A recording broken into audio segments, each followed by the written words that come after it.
Hey everybody, thanks for joining us. We're doing the Auric program journey here, and we're on number 5, which is the assemblage point.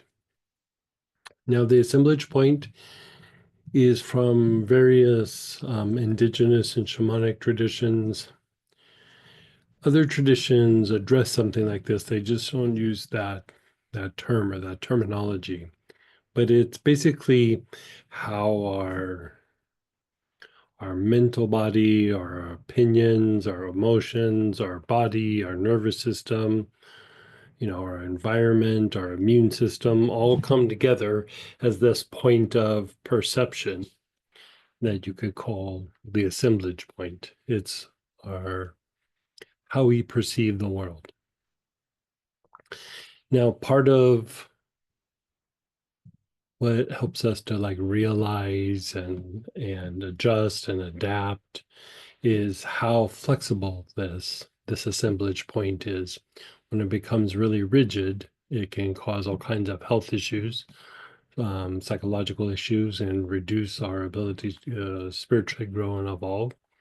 And when it's more flexible, we, for one, learn more aspects about ourselves. We learn things about ourselves. We're able to shift into areas of who we are that might not be active in day-to-day activities. But it is also tied to how our nervous system adjusts and adapts. And so think of it as like you're constantly re rebooting or readjusting the nervous system to adjust to who you are now rather than um,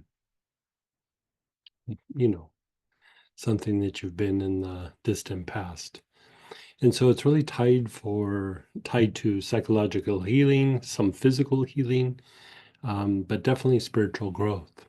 And my rule of thumb personally is when I'm trying to treat something or address something, when in doubt, I go to the assemblage point. There might be some other things that I try to, but this one's one of my favorites.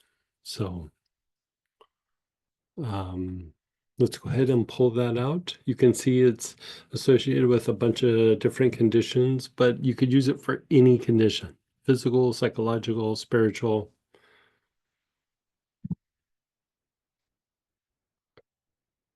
So we're going to start with the standard approach. And, before we do something like this, I like to check in, like, how is everything going in my life? How are the people, the situations? What are the things that are bothering me? What difficulties am I having trying to achieve my goals?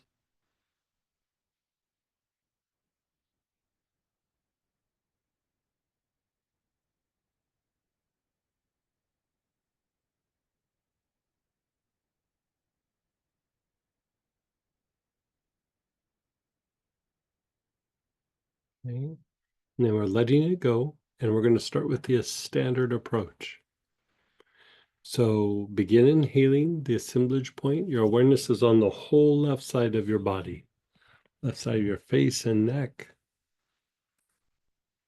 your shoulder, the ribs, all the way down to the left outer ankle.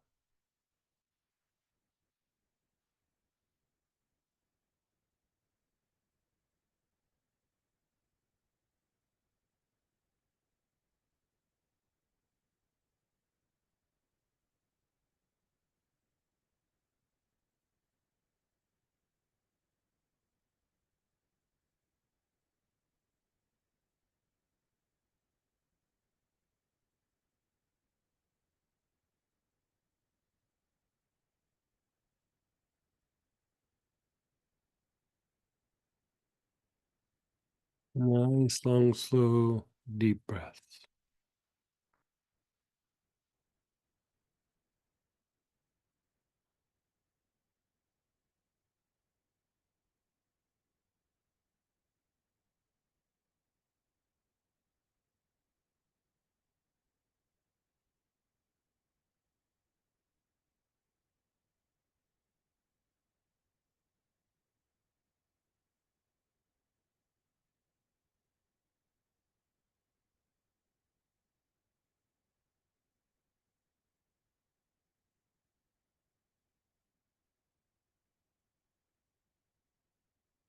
Now let's do the front side of the body.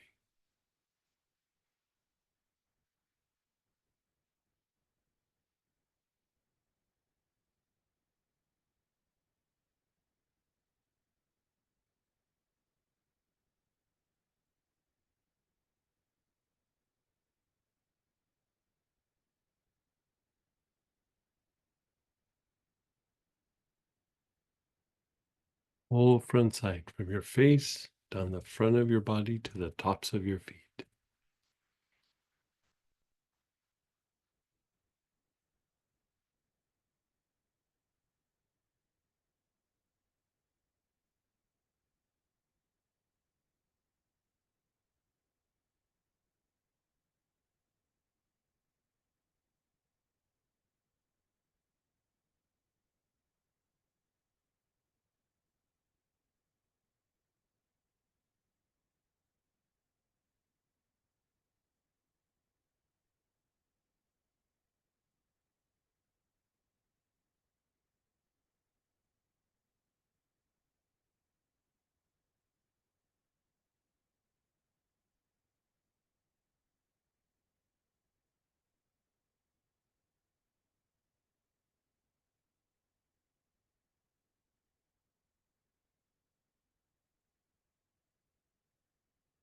The right side of your body.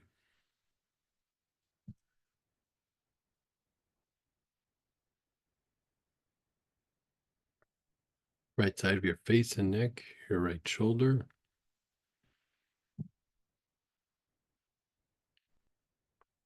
all the way down to the right outer ankle.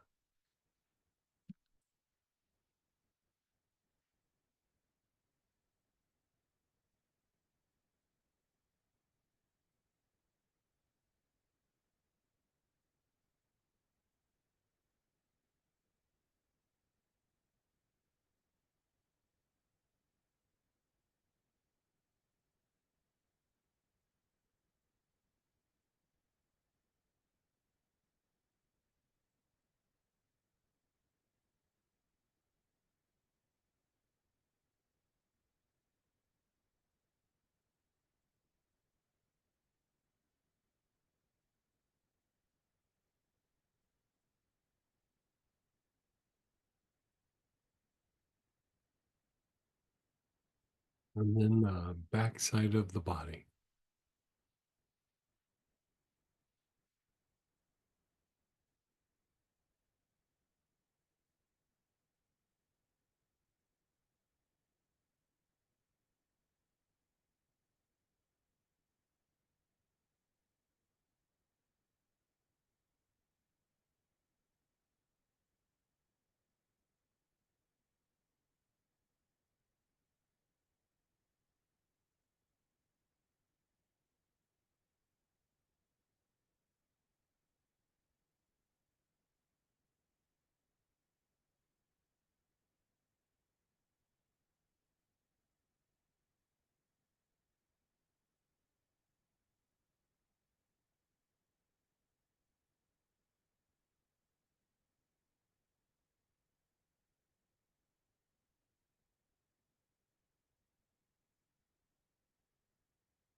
The whole back side of the body.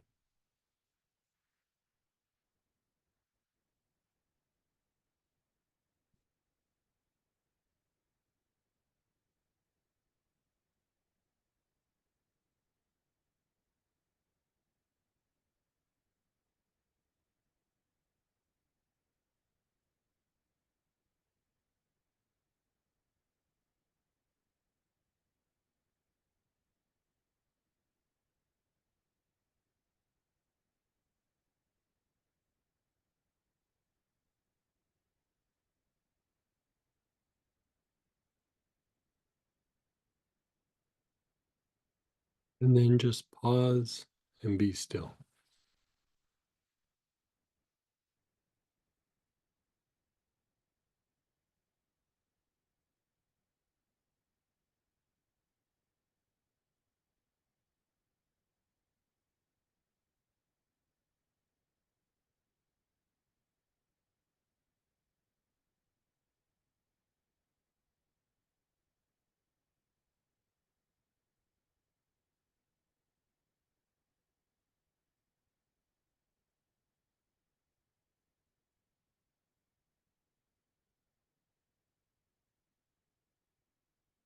Now we're going to do the advanced approach, right?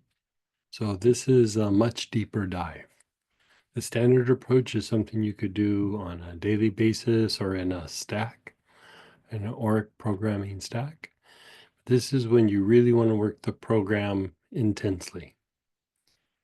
So begin inhaling. Again, your awareness is on the left side of your body, left side of your face and neck, your left shoulder,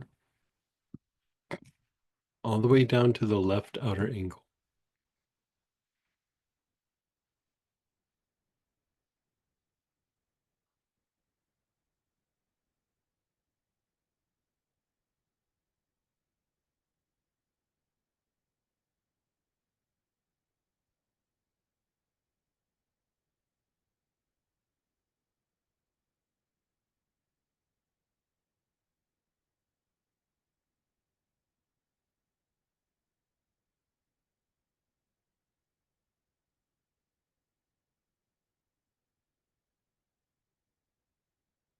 Nice, long, slow, deep breaths.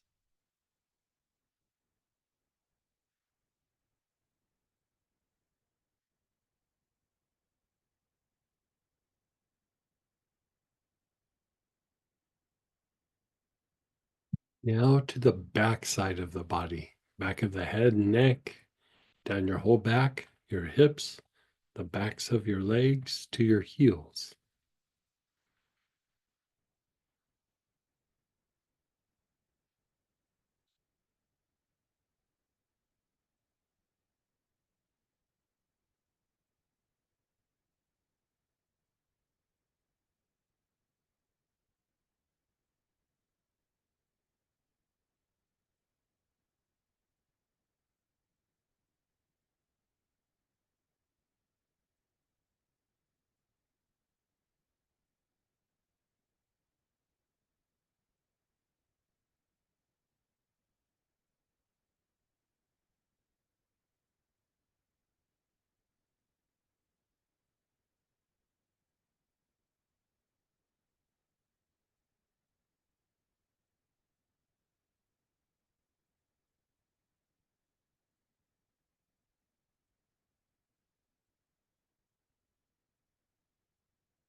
And then the right side of the body, the whole right side of your face and neck, your right shoulder, right hip, down the outer leg to the right outer ankle.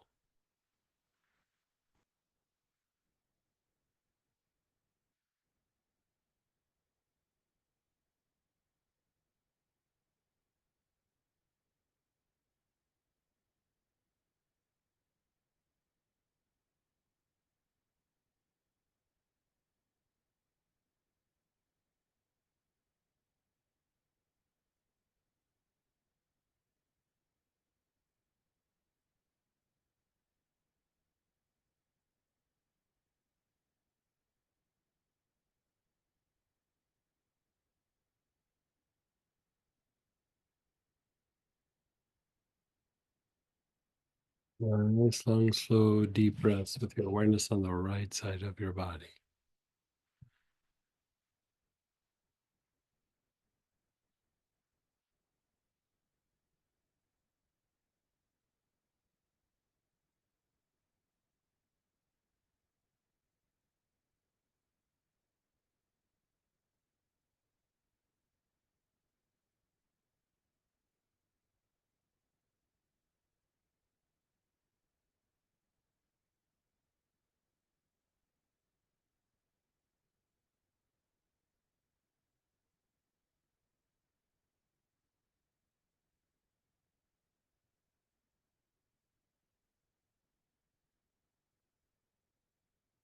Your awareness is on the front side of your body, your face and throat, your chest, down the whole front side to the tops of your feet.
And then pause. Pause and be still.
Your awareness is on your knees.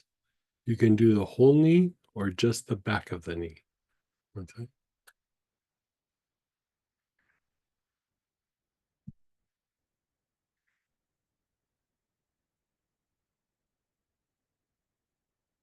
Nice, long, slow, deep breath.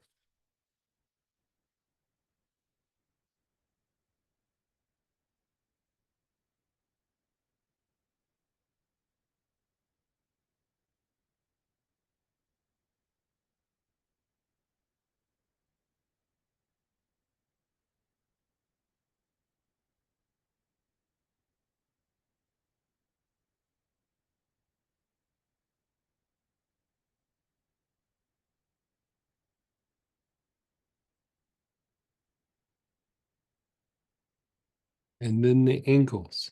Your awareness is on the ankles.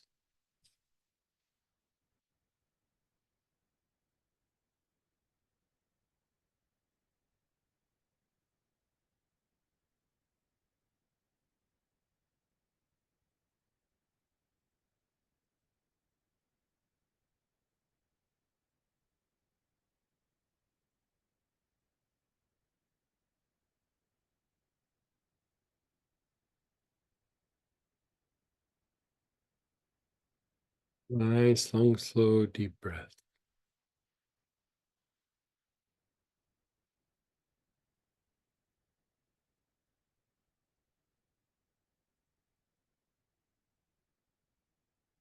Your awareness is on your ankles. Nice, long, slow, deep breath.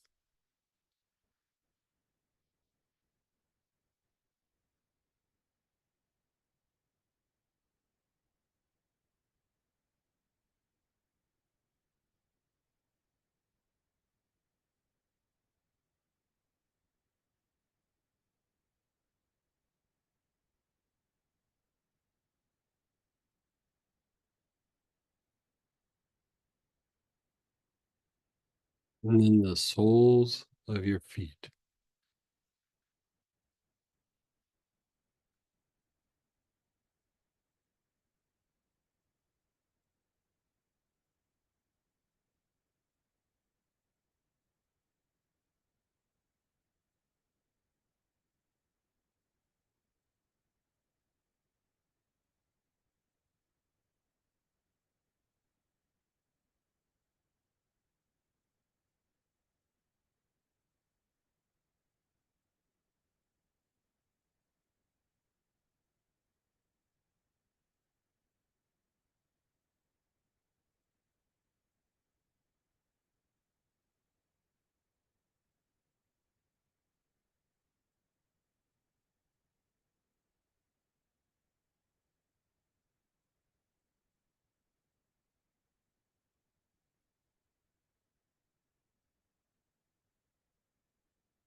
And then just be still.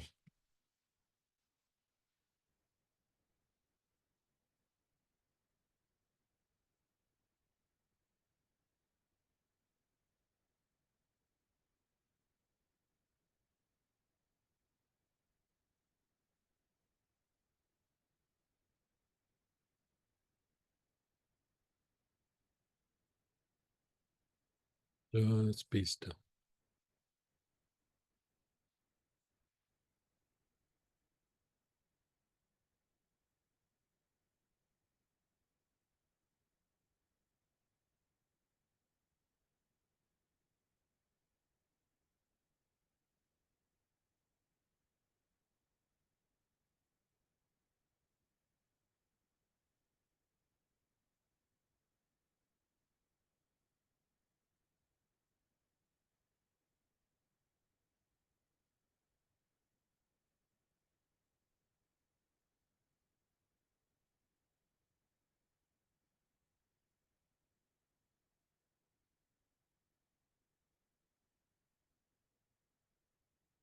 And begin inhaling. Your awareness is on the left side of the body, left side of the face, neck, all the way down to the outer ankle, left outer ankle, the whole left side.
The front side of the body, your awareness is on the whole front side of the body, from your face all the way down to the tops of your feet.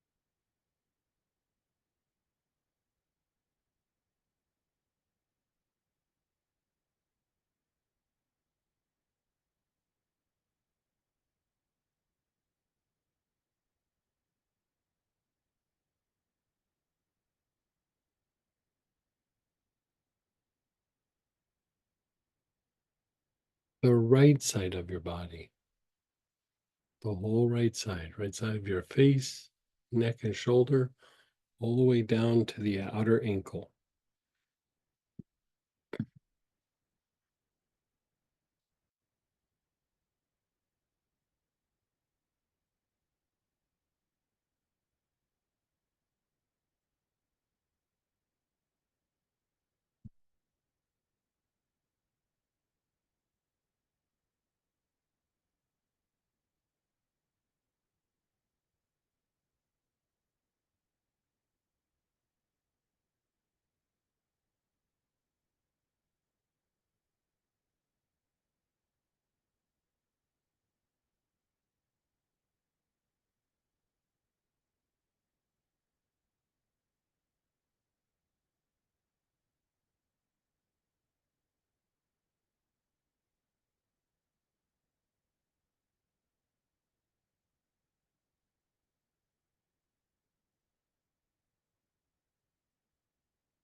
And then the back side of the body, back of the head and neck, all the way down to the heels, on your whole backside.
And then just pause and be still.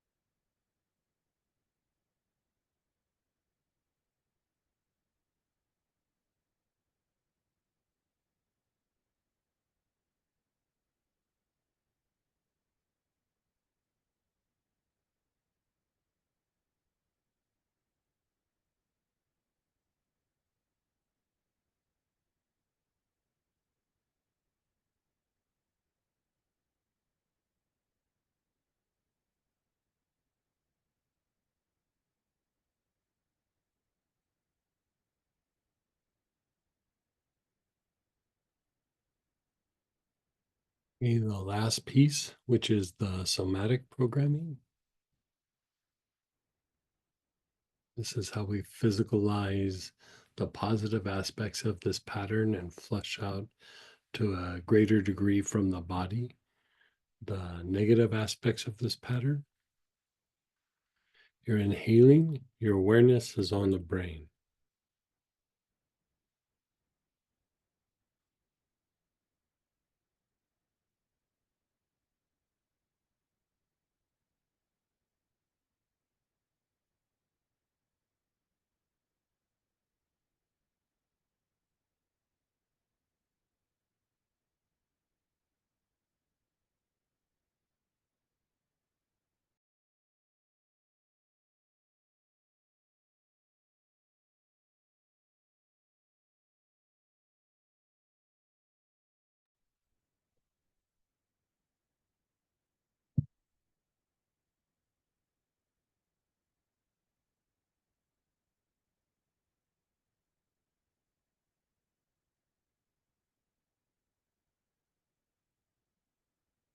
Your awareness is on the brain. You're taking nice, long, slow, deep breaths.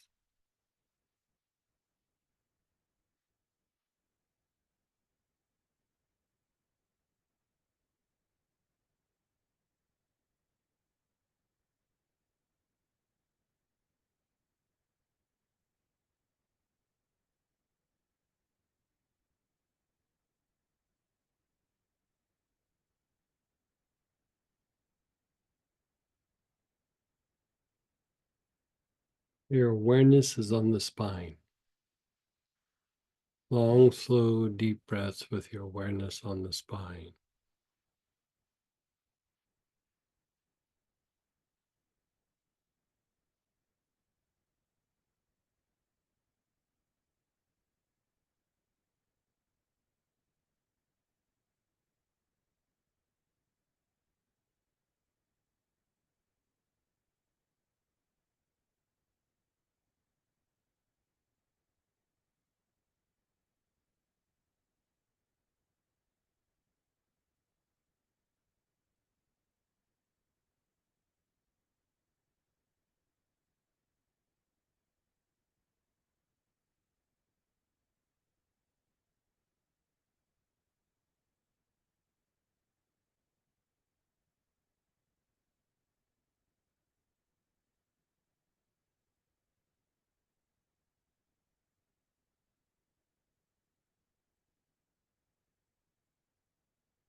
The brain and spine both at the same time.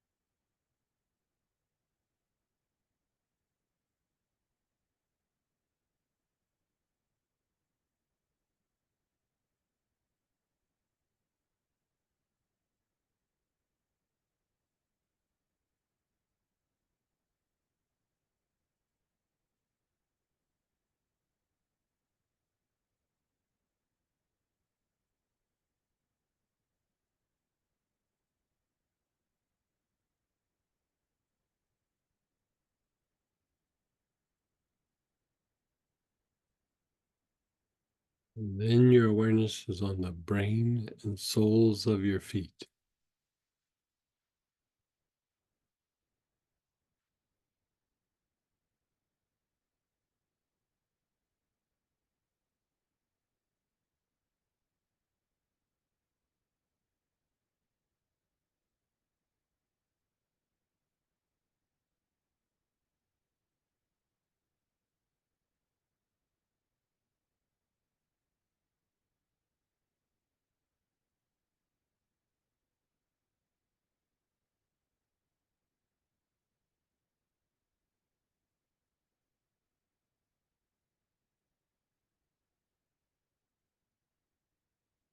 And as you inhale, move your awareness up above your ankles.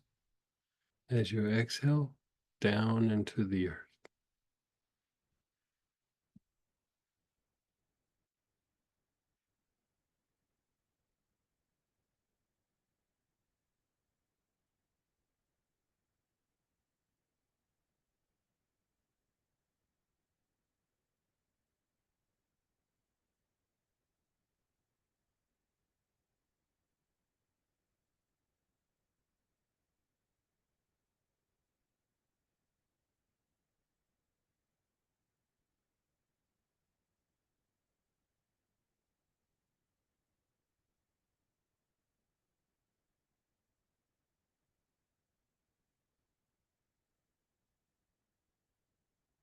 And then just pause and be still.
Just be still.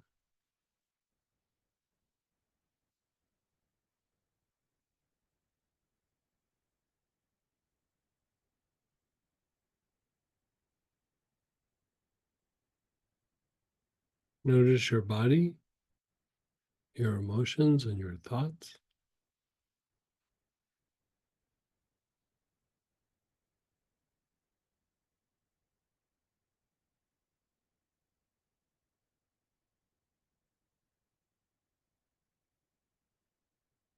Check in with those situations that you did at the beginning of the session.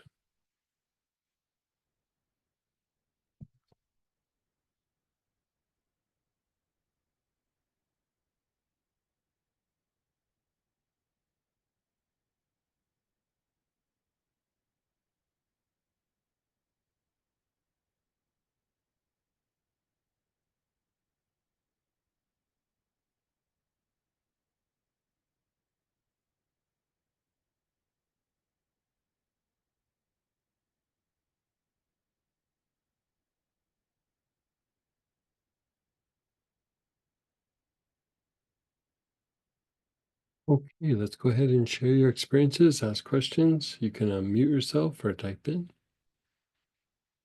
Go ahead, Barbara. Let's start us out. Hey, hey. Hey there. Thank you for this. Seems like just what I needed.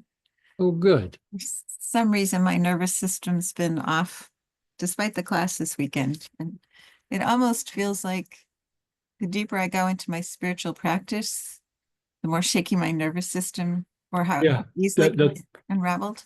yeah, that's actually a common problem. Okay. Well, common problem for people who are doing, deep spiritual practices, I should say. And a couple of things can happen with the nervous system when you're doing a deeper practice like that is the nervous system has to be like like updated or re-educated to be where you are presently. And then sometimes what happens is the nerves get a little bit depleted, like you'll start to feel a little shaky. And this can be helpful for that, but also using any of like the big trees, like, like firs, spruces, cedars, pine, The trees. the tree blend as well, but like just anything that's like a big tree. Okay. Yeah. Are you getting the little bit of shaky? Not now, but I do off and on, Yeah. and I seem to be experiencing that more often. And I Yeah. don't always sense that it's nerves. Sometimes it just feels like things releasing in a really rapid Yeah, way. that's possible. But if it like kind of lingers a little bit, it's a little bit of a depletion in the nerves, and they just need to be fortified a little bit.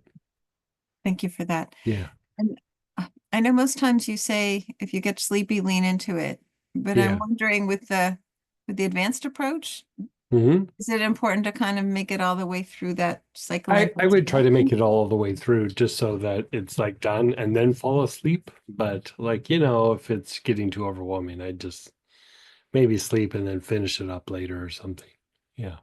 Thank you so much. You're so welcome. And then go ahead, Laura, then Megan. Hey, hey, Laura. Hey, Greg. On how often would you consider the advanced approach? Most times I would say once a week. I mean, if you needed to do it more, you could do it a couple times or even 3 times a week. But How do you you, know if you need to do it more? I would say most times do it once a week. Like if you're really working through some like health issue or something, you could do it 2 or 3 times. But it's actually good to let your body and your energy body like acclimate to the shift. And so once a week is pretty healthy.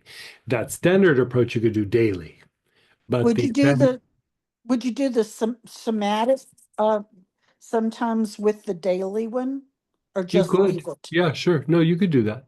Yeah. Okay. And I know you've taught this, and I probably just need to go back in my notes, but could you talk a little bit about the stacking? Sure. It's when you're taking different Auric programs and you're applying it to a particular issue, or you're just looking at yourself. Like say you're trying to work like a particular health issue. You can go, well, as part of it's the immune system, part of it's the respiratory system, might be allergies in there, might be some limbic function, or something else, like part of the nervous system, and you can create a stack specifically for that. But then you can step back and go, okay, what do I need to work on, like kind of on a regular basis? Like, okay, I could use a little immune work. I could use a little, like today we're working the assemblage point where it does all those kinds of things. And I'm having some sleep issues, so I might do a little bit of sleep issue. And then um, say I'm feeling a little stressed, so maybe I do limbic functions. And so then you would kind of piece together how the things that would best benefit you. Like how we did and we continue to do those like personal blends. You could almost do like a version of that, but with a stack. because that's the thing with the stacks. Like when we were doing it in the class, it wasn't like we were just saying this stack is good for everybody that has this condition. It was kind of individual. Like some people might need a little bit more of one particular thing where somebody else might not need it. And so you can kind of fine tune the stack where ideally you do four, but you could do three, you could do five, but four is very good. The number four is like concretizing. So that idea of concretizing that pattern or those patterns into the energy body is strengthened somewhat by the number four or doing four repetitions.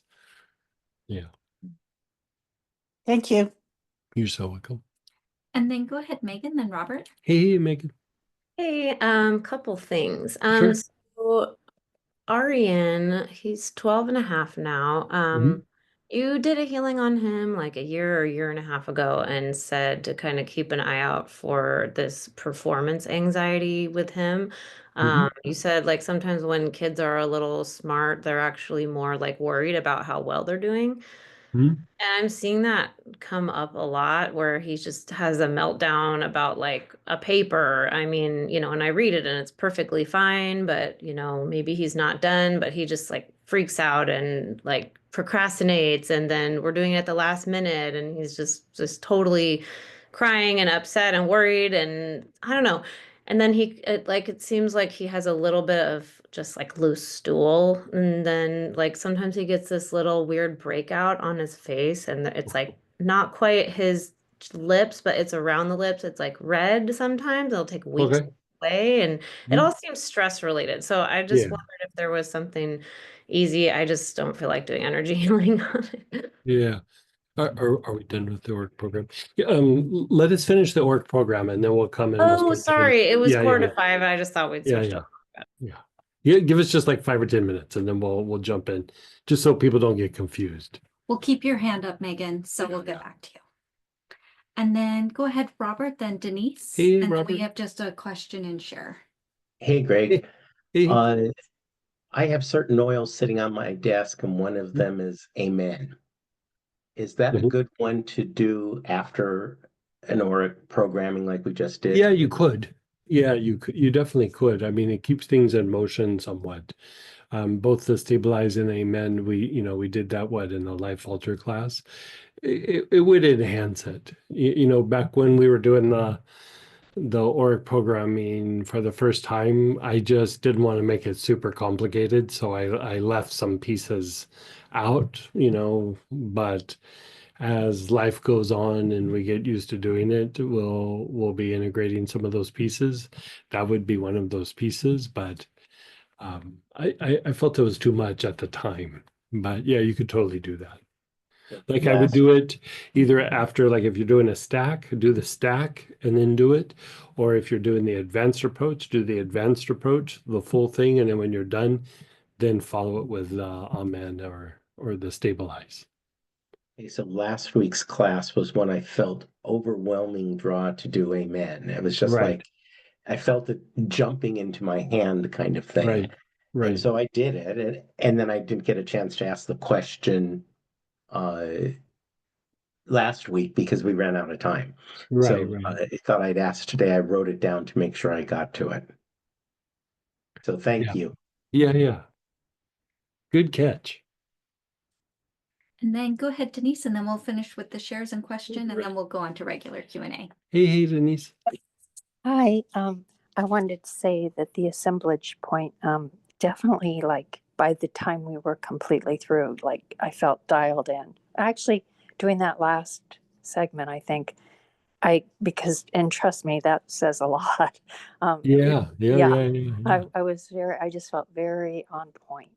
So that's significant.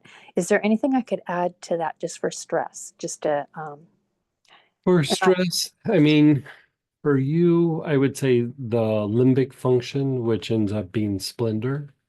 oh, I have that one. Okay. You could do them as like a stack. I really like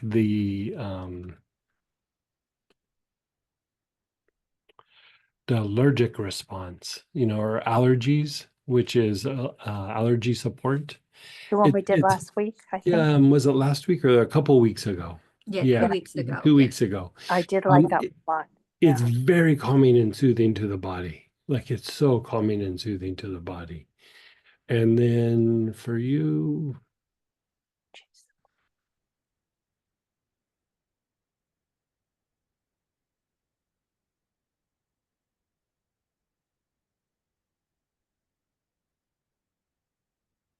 you just look something up here. Thank you. Yeah, I'm just like you guys. I have to look everything up. I can't keep it all in my head.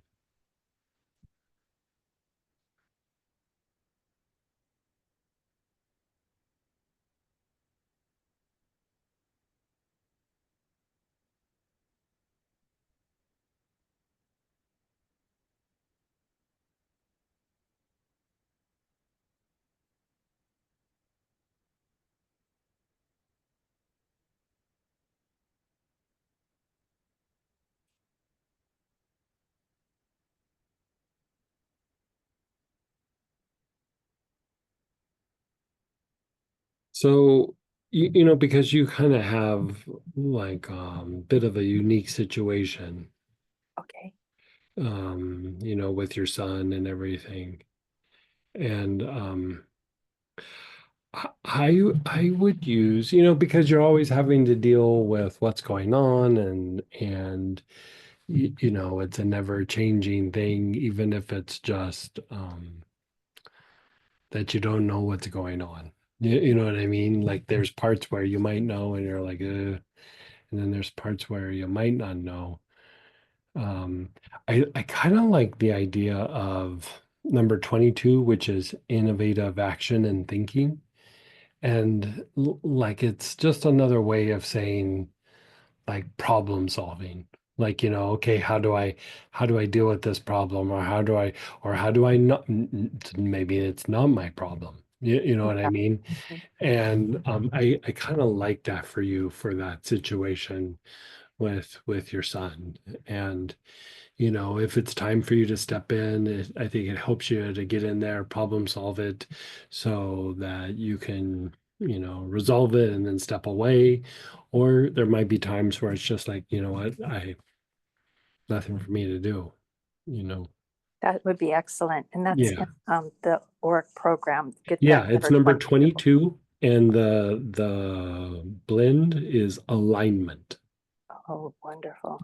Yeah. Yeah. Well, thank you. That just sounds amazing. I Yeah, appreciate so that's it. a little stack for you that you can do. Excellent. Thank Yeah. you. Okay. And then we have some shares and questions, and then we'll get into the regular Q&A. And I just want to say, really appreciate the stack questions. I figured we'd get through a handful more as well of our programs, and then we do a little deeper dive, so you guys would already have had some experience. But yeah, ask any questions. Yeah, like- stacks are fine. Yeah. Yeah. So someone's asking, could we do materialization breath at the end of a program with the same oil? Yeah, you don't necessarily have to wait for it to be at the end of one of these processes. It is doing something a little bit different.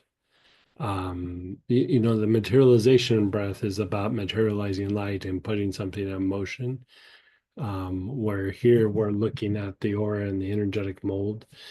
I mean, it sounds kind of similar, but they are energetically some different functions. But you could do it at the very end, or you could do it separately. Like how I was just talking about with Denise about like, oh, use the alignment blend. She could be using that as a materialization breath, thinking of situations and helping with that. So yeah, sure, you could do that.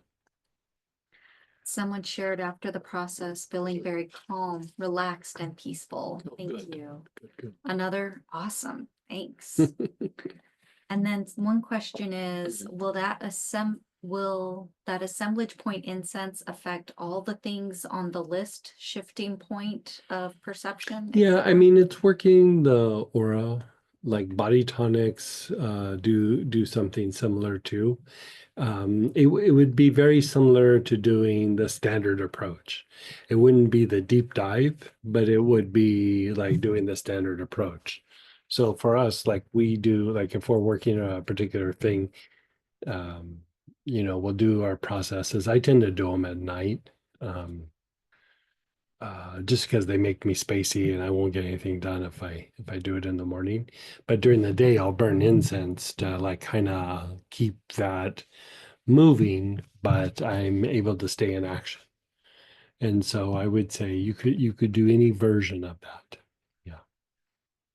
And thank you guys so much for joining us for week 5. And next week is week 6. And I'm just looking at the oil real quick. It is behavior support. So yeah, join us for that. And we'll get started now with our regular Q&A. Okay, so let's jump back with Megan. Yeah, exactly. Yeah, okay. Yep, go ahead, Megan. So okay, so you already kind of told me all the things there. So he's being like very self-critical. Yeah, he seems to think he's doing a lot worse than he is with stuff. And it's true, some of his grades are not that good, but it's usually because he just forgets to turn stuff in, which was my part 2 of the question, is like he's just very head in the clouds. Like he's so focused on going to his friend's house or watching TV that he just keeps forgetting like assignments or things he's supposed to do. And I need to just micromanage it more, but I don't like to. But yeah.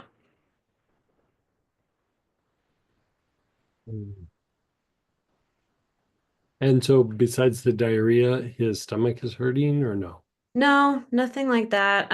You said when he had that healing session with you that I should do a little treatment on the gut from time to time Mhm. with like blue violet. I just haven't really done it.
Yeah, he just looks super wound up.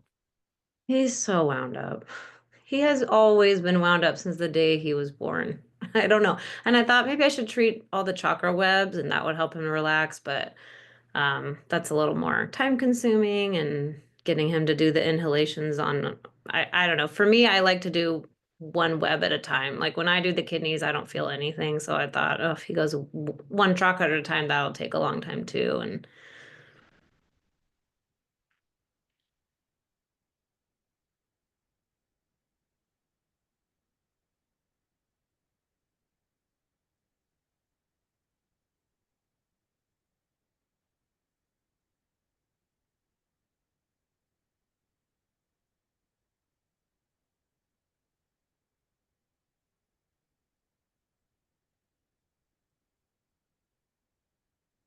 I don't really see like a super easy thing to move it forward. I can do a hard thing. That's okay.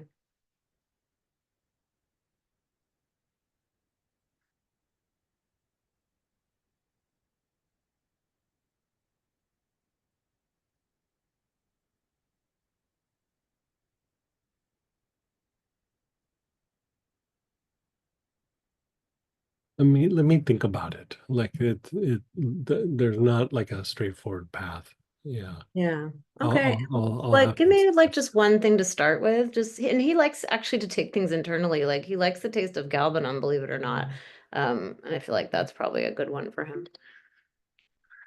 If you're going to give him something internally, I would give him like maybe half a dropper full of lobelia. Oh, okay. I have that. Yeah. Like at least once a day, if not twice a day. And the idea is that that would like calm the bronchioles, relax the body tension. I mean, it's not going to resolve the problem, but he just looks like a ball of stress. And it's not like you can just unwind the stress and then he'll be fine. It's like he keeps generating it, you know. It's lower mental thing. Mhm. Um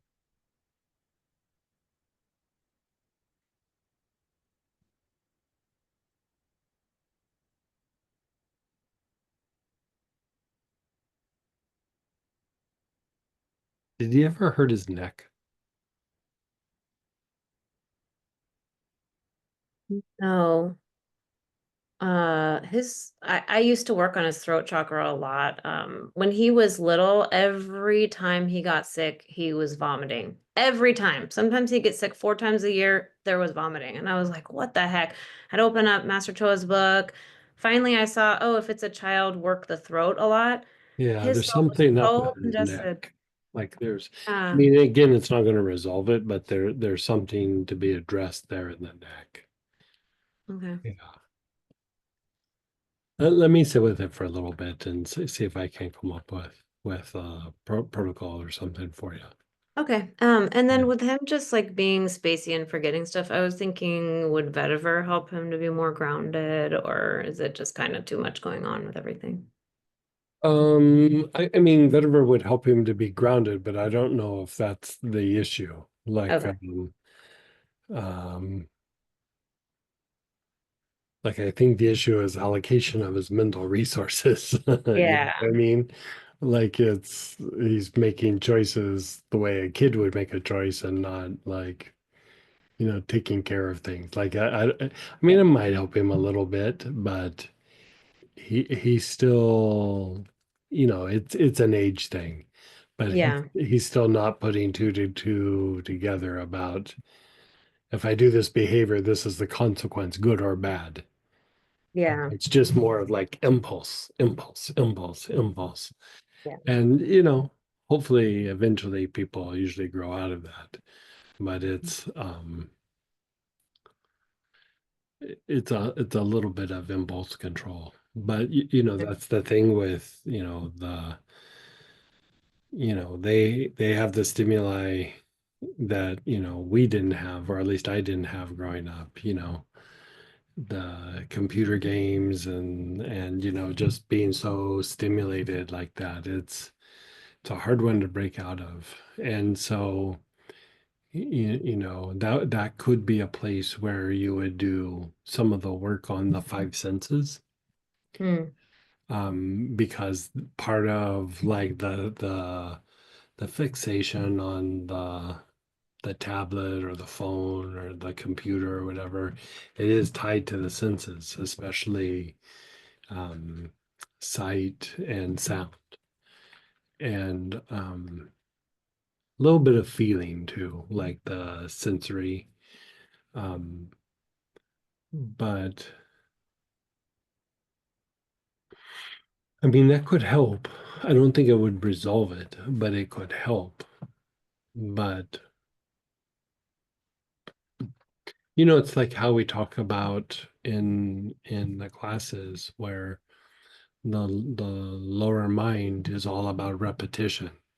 And you know it's like the things that he's interested in that's the repetition and the things that he needs to do haven't made it into the things that have to be maintained, you know what I mean? Yeah. And so you know with that I mean even there that's when the intuitive mind comes in to make some sort of shift. We're always going to have that repetition, but the ability to upgrade it is like kind of key. And for him, you know, it's kind of like how we talked about, like when he was younger, about redirecting him when it was time for bed. Like even that was like impulse control, like, you know. Mhm.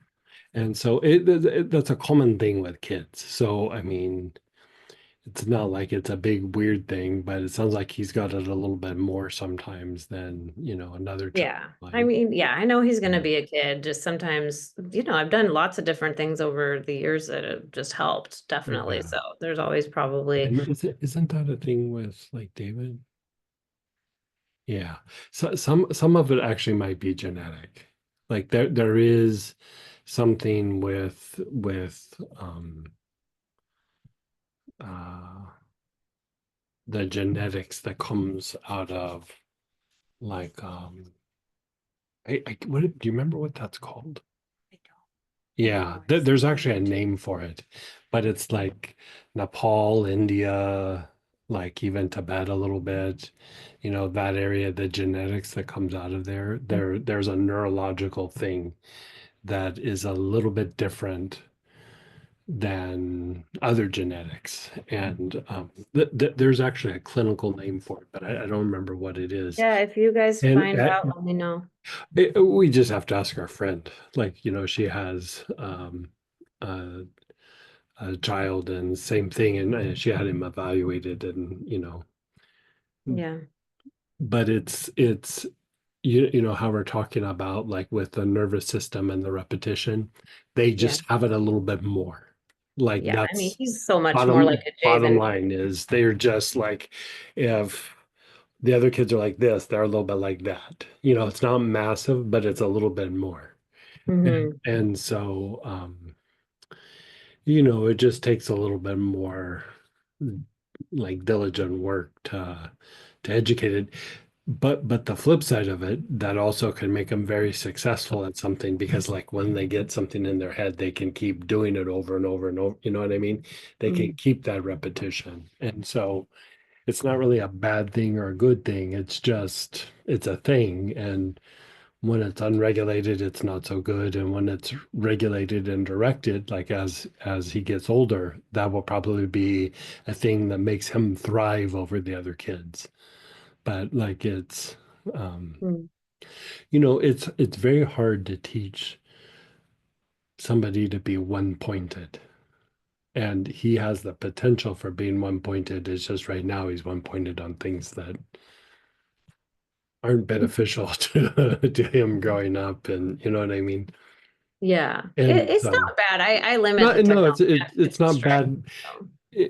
But it's still it takes a little more extra effort to keep him like directed to something. Yeah. Yeah. He Yeah, does need a yeah, lot of yeah. guidance and I direction. I cannot remember the name of because it's a neurological thing, right? It's not even like a condition. They're just it's like they're predisposed to this issue a little bit more.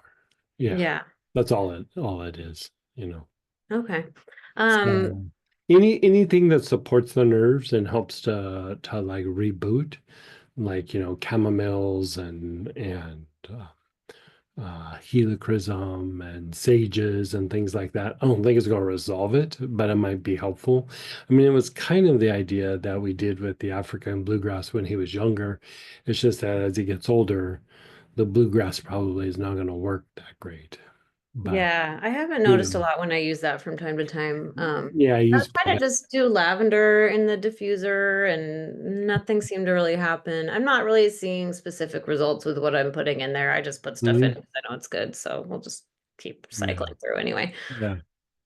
Another question, Mhm. you mentioned, I forgot what class or if it was a Q&A, but using Sandalphon for defense mechanisms in the basic chakra, and also you just tied that into a Buddhist teaching about having to go through, you know, the Buddhist word for what it was to kind of access the higher soul or to bring soul energy in.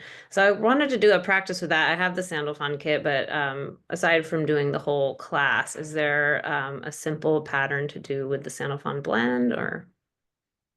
Um, kind of. I mean, It depends on what you're trying to achieve, but like a very simple thing you could do with the Sandalphon oil for a practice is inhale it on the basic and then the front solar plexus, the back solar plexus, then the ajna, and then the crown, and then let go. And then you can cycle through it a few times. Thank you. Yeah. And then go ahead, Lolly, then Ralph. Hey. Okay. Hi.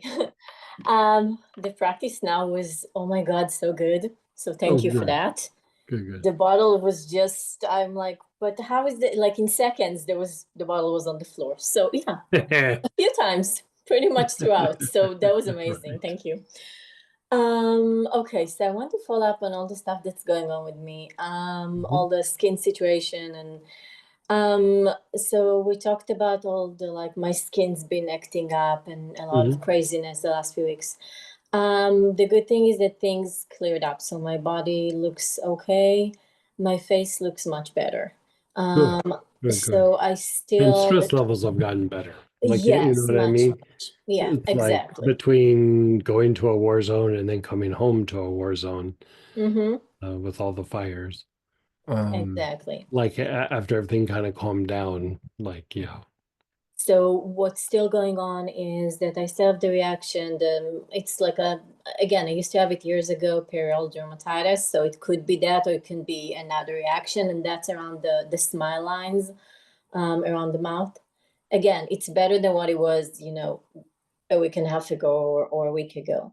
And also the eyes, under the How are eyes, you sleeping? How are you sleeping? on the back, I barely move. No, but like, are you sleeping good? You sleep for Oh, normal times? I I go. love your answer, by the way. Yeah, I sleep good on my back. Because I'm like, Yeah, I figured you'd think yeah, something touched it. right. I go to bed really late, but I sleep great. So I go Okay. to bed really late. I oversleep. But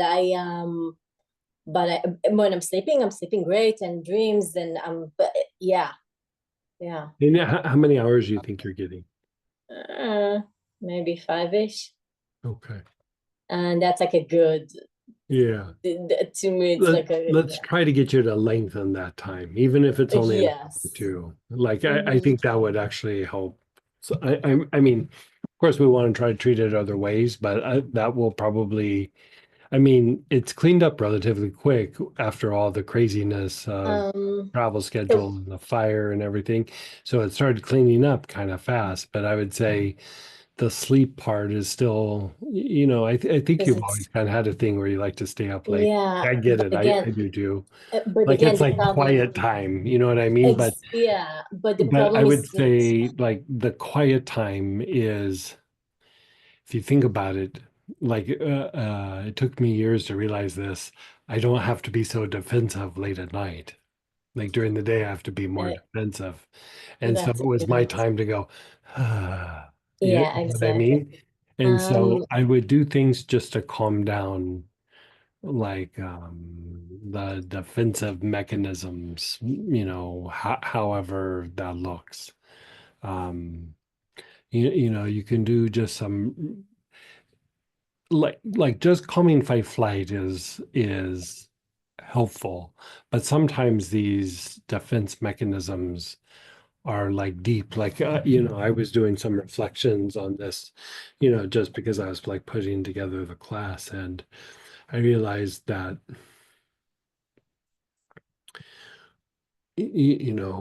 I was just reflecting on, okay, when do I have the defense mechanisms come up? Like not just like, oh, I'm in fight flight, or oh, something's going on, or oh, I'm waiting for the other shoe to drop. But um I notice that I unconsciously get very defensive when I'm around people that I don't know. Like, and we're having to have some sort of interaction. And it's not like when I'm teaching or when I'm, doing stuff. It's usually like people that are just totally outside my wheelhouse and I'm having to interact with them. And it's usually maybe a little bit more social, or it can be loosely kind of business or something. And there's this weird kind of like I go on guard a little bit. And I don't know that I was conscious of it until I started really reflecting on it. And um as I started reflecting on it, like I've been that way since I was a little kid. So it was something that either happened when I was young or that I came in with or something like that. And so the reason why I'm saying this is that defense mechanisms aren't always about just being in fight flight. There's like these weird things where we armor up or we go on guard.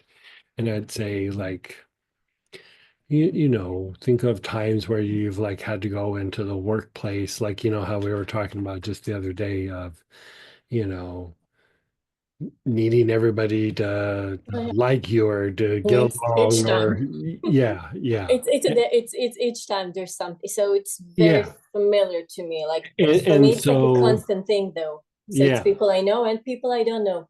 The right. defense mechanism. Yeah. Yeah. And Mm. and so when we're talking about defense mechanisms, I would say, beyond fight flight, I think the fight flight stuff, you're calming your body down, but you know, the world's changing. It's everything is just so the more that you calm down those defensive things, I mean, the more that I sit and think about it, I'm like, man, I can make a list of the areas where I don't really think about it, but like I just go into defense mode. Oh, And for sure. and sometimes it might be justified, and sometimes it was justified 10 years ago, but now it's not.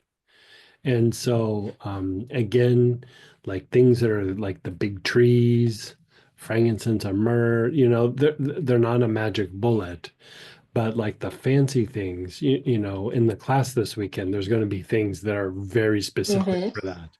Yeah. One is the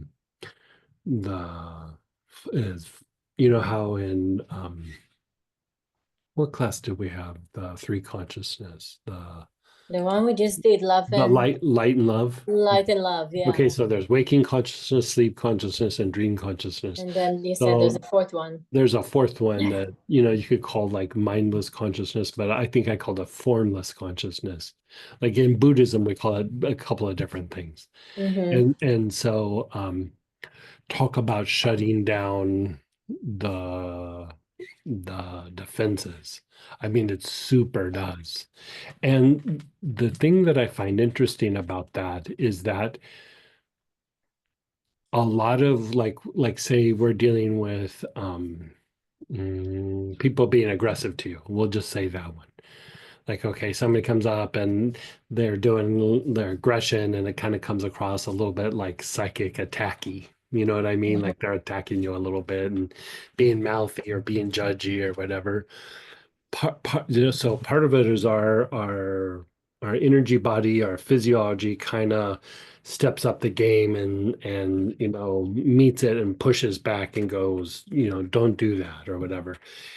But then there's like a kind of a cascading effect that happens once that person's behaved that way that continues in our physiology. Part of what makes that continue is actually still tied to the defense mechanism. Like the defense mechanism pushes back, but at the same time, it also is part of the problem. And it's like you see this like in a car accident, like when we were studying whiplashes. That one of the things that happens is you see that you're about to hit something, so it's not intuitive to go, okay, let go of everything and let your body relax and let your body Mm-hmm. absorb the impact. You tense up and you grab the steering wheel and you push on the brake really hard and you do all the things that you're supposed to do. Of course you should try to hit the brakes and whatever, but there's a point where you realize we're going to make contact, right? And so the first instinct is to tighten up. And that tightening up is actually what is causing the whiplash, like all the rigidity in the hit. And so, yes, you're trying to prevent something, but at the same time, it ends up being the cause of something. And so that defense mechanism is very similar to that. Like we put up our defenses that keep something out, but a lot of times it's what causes more of the internal reaction. And so being able to calm that mechanism down really diminishes the level of stress or trauma or whatever it might be that comes inward. And so there's that blend in the kit, but I can also tell you some of the oils that would be helpful that's in that.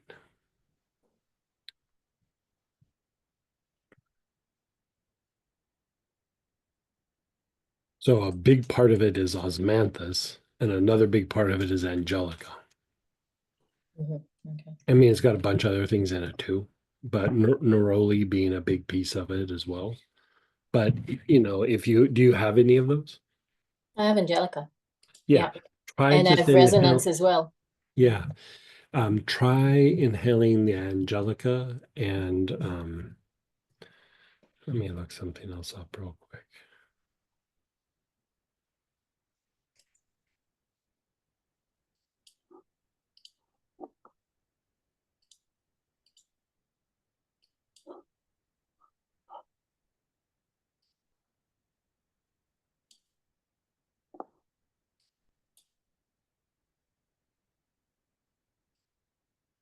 And then do the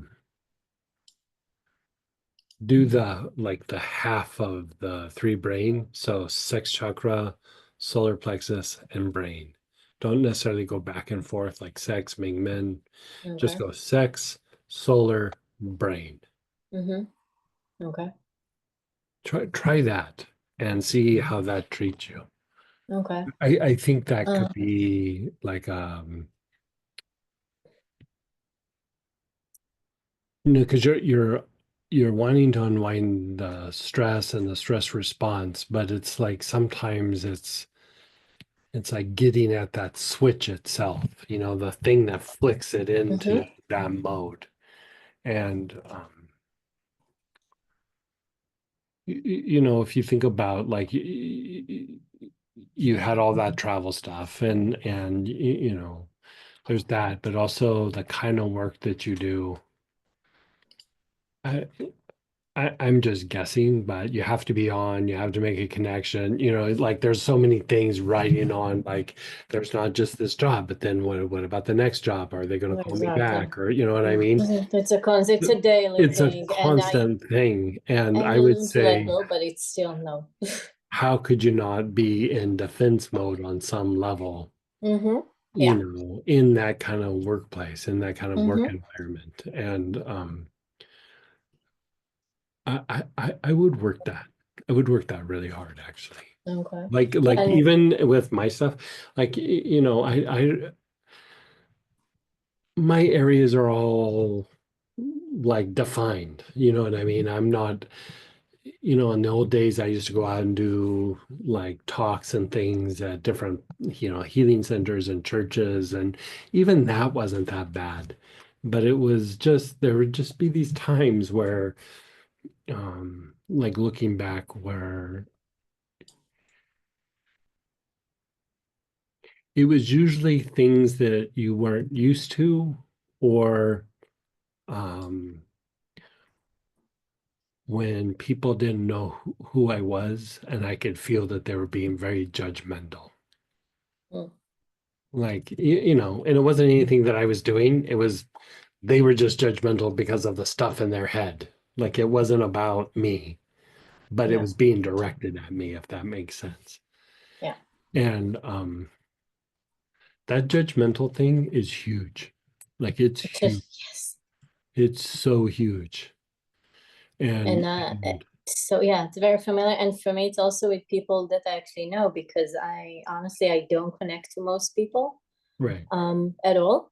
And so so if I come in and it's a job and I already don't, there's no connection between me and the people, it's constantly trying to defend myself in different ways or try to be a certain way that it's Yeah. not necessary. It's walking on eggshells all the time. Right. And Because like again, I'm just guessing, because I've never like sat and watched, somebody do what you do Mhm. and all of that dynamic. But there's times where people probably interact with you, and then there's times where people probably treat you oh like yeah. a piece of furniture, like you're just Mhm. there, Yeah. and Yeah, and I've worked with people like even like in the same department as like coworkers with so much abuse, like beyond. yeah, And then in addition to that, some stuff when I grew up in my family that I'm so used to just constantly. So it's defense mechanisms all the time, right, basically. right. And yeah, so I'll work on that. Thank you. And then it still feels though that it's can be something internally as well, because even though it looks better now, like I have breakouts like behind my ears, both sides, towards the neck, but not really on the neck. Under the eyes, still a little bit, like all these weird reactions, like the body's reacting to something. So it can be part of that, could be stress, but I don't know if there's something like internally that needs to be like the Keep working the liver. stuff that we're talking about. Like, you've made a turnaround kind of quickly. I'm also It's been getting better, but like it's still. and I'm also been taking colonsea herb on for the last week or so. So that's supposed to clean out like the skin and the liver a little bit. The What is it? last colonsea. So it's like it's an herb. It's in like capsules. Um, Hmm. so and I also added the last few days. I'm still doing the cholesterol support, adrenal support. I'm doing that internally. Just to, I don't know, in case I still need to balance certain things. Yeah, I would try the defense stuff that we're talking about. Your You defense still, mechanisms are like the stress level, the fight flight part has gotten better, but the other defense part has so it's still, still so pretty it still high. feels to Yeah. you that it's more of like an Yeah, it's emotional pretty stuff high. Yeah, it's pretty than high. internal. Okay. Yeah. I mean, because if you think about it, like those defense mechanisms then stimulate other things in the processes in the body and then also inhibit processes in the body. And so even though we look at it from a symptom, still what's causing the symptoms. Yeah, makes sense.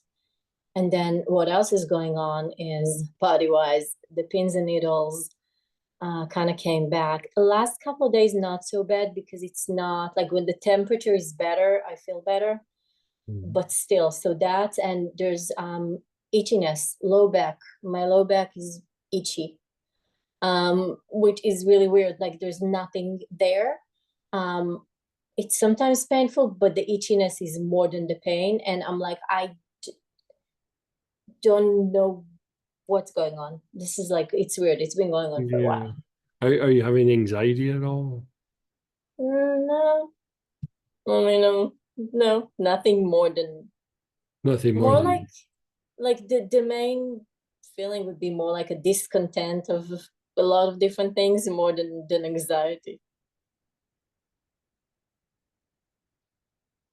I still come back to like that's a symptom and it's like kind of a similar symptom where the nerves are have you done any lymph work at all or you're doing things to balance out the nervous So, system? so that's what I'm so the nervous system, what am I doing? I'm doing spikenard and the patterns. For the lymphatic system, I'm just doing like, a little bit of massage and dry brushing. I'm not taking I'm doing infrared sauna lately, like once a week. I usually take bay laurel. So I How's don't know your if how's your breath? Like, are you um, able to take nice, long, slow, deep breaths, or you find yourself breathing really rapidly, short and mm, rapidly? not rapidly, but just like it feels heavy. Like it's hard. Like earlier today, I actually had some like pains on the right side, and I'm like, what's going on? So I did like one of the I did the meditation from Sunday again. And I did some inhalations with his up, but it just feels not rapid. It feels heavy, like it's not like, yeah, like not smooth.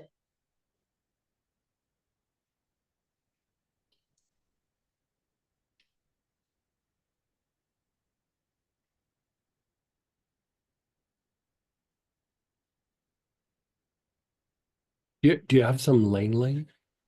Yeah. Let's have you put like either a body tonic or neat like Lang on the body, especially the torso, and do that like 3 or 4 times over the next like 36 hours. So again, you like body tonic or neat, putting it on the body, mostly Especially the torso. Yeah. okay. And then you said how many times? Once a day, twice, a few No, times? I would say 4 Oh. times over the next day and a half. Okay. Like, so you're going to do it multiple times. Okay. Yeah. So for one, that's kind of calming and soothing.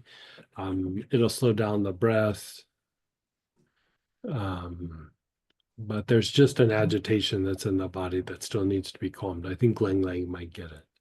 Okay. You know what's interesting? I'll try that. Thank you. I like ylang.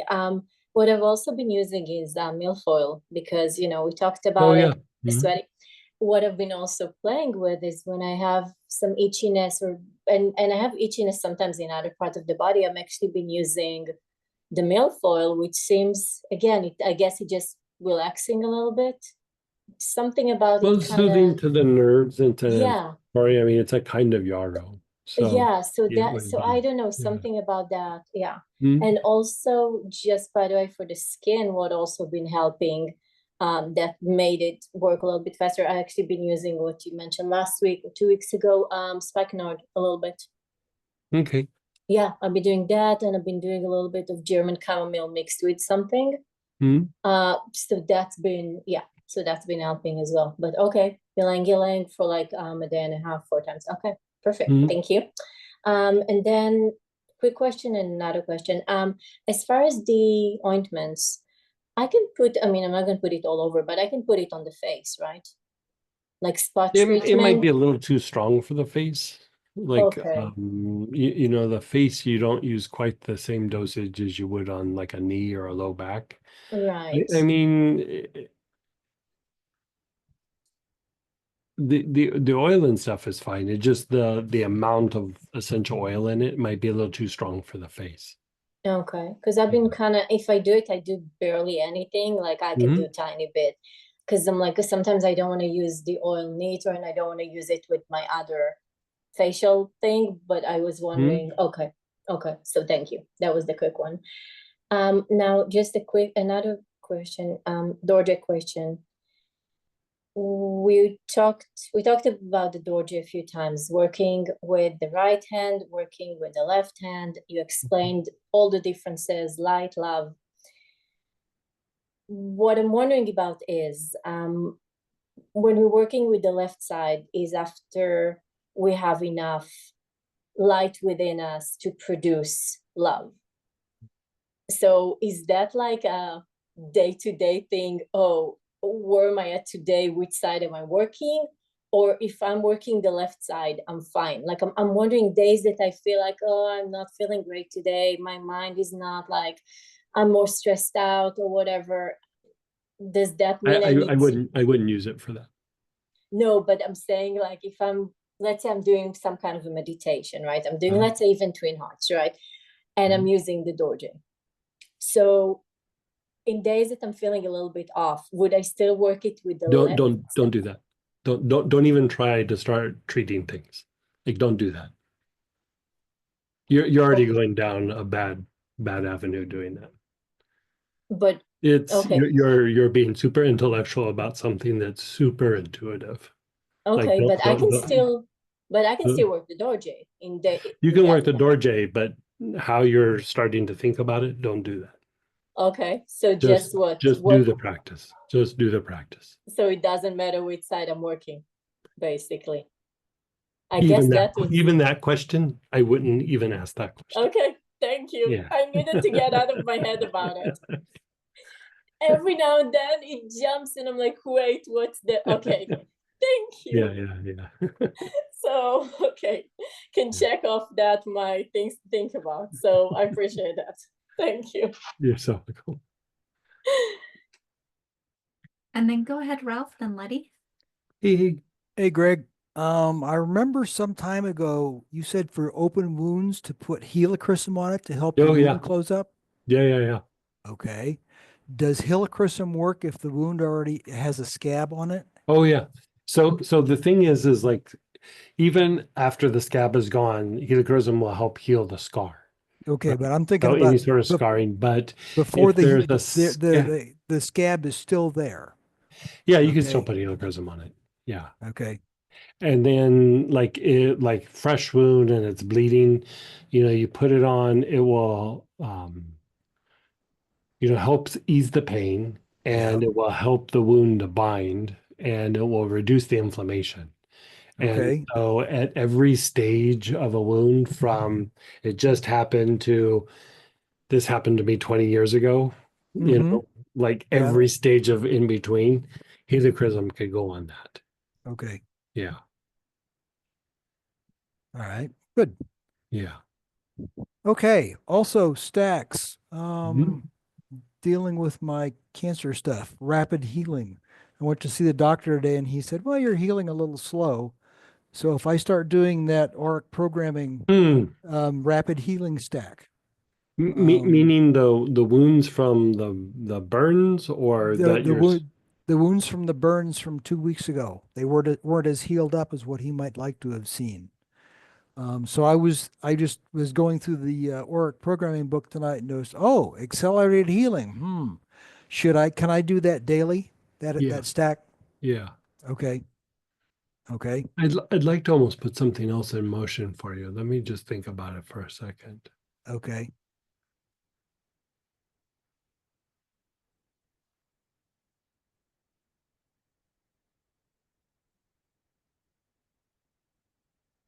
So he was just saying, like, you're a little slow, or it's substantially slow. He just said it was slower than what he would have liked to have seen. That was his words. Or my interpretation of what he said at the time in which he said it. I was somewhat stressed being in the office at that point, so that was my interpretation.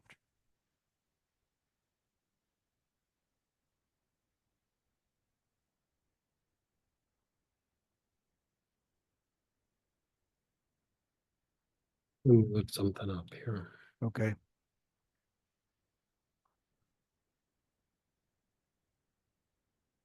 Good old Helichrysum, back to the rescue. Yeah.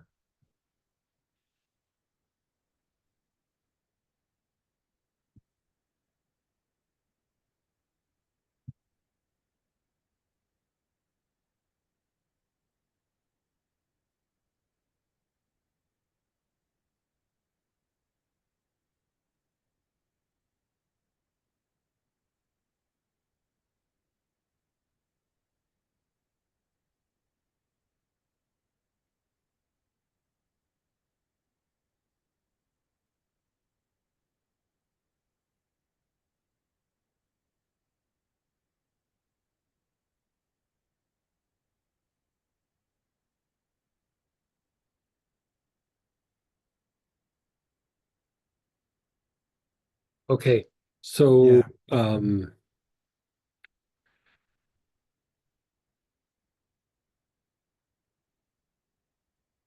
I know you probably have hyssop in some form of sage, right? Yes. Yes. Yes. What about thyme and linalool? Yes. Okay, thyme linalool would be my first choice. Um, I would say inhale that, non-specific. You're just inhaling it, and you could do the Okay. same with the sage and the hyssop, but with the thyme linalool, I'd take a few drops of it internally, like at least once a day, if not twice a day. And it's very soft, it's very gentle, but it will help accelerate wound healing. Okay. Yeah. Still put the helichrysum on, topically to the areas, but Yep. this is more about like the Internal process.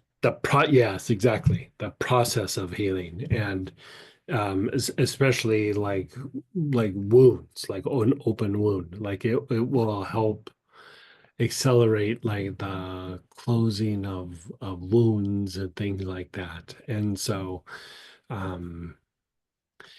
you know, in the past sometimes I've used myrrh, but I found that myrrh either worked amazingly or didn't work at all.